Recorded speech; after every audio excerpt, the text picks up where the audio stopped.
ঢাকা সেনানিবাসের নির্ঝর আবাসিক এলাকায় অবস্থিত বাংলাদেশ ইন্টারন্যাশনাল স্কুল অ্যান্ড কলেজের বার্ষিক সাংস্কৃতিক অনুষ্ঠান বিপুল উৎসাহ ও উদ্দীপনার মধ্য দিয়ে অনুষ্ঠিত হয়েছে।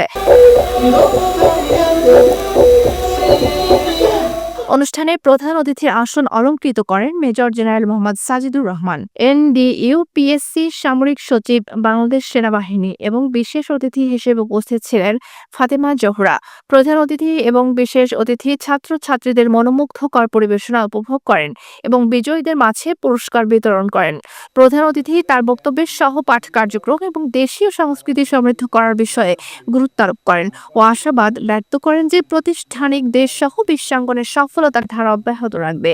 এছাড়াও অনুষ্ঠানে উপস্থিত ছিলেন প্রতিষ্ঠানটির পরিচালনা পর্ষদের সম্মানিত সভাপতি brigadier general Mohammad Mahbubur Rasel SGP, NDC, PSC এবং অধ্যক্ষ lieutenant colonel K M Zahidul Hasan, AEC, ঊর্ধ্বতন সামরিক বেসামরিক কর্মকর্তা, বিভিন্ন কলেজের অধ্যক্ষ, অভিভাবক ও শিক্ষার্থীবৃন্দরা।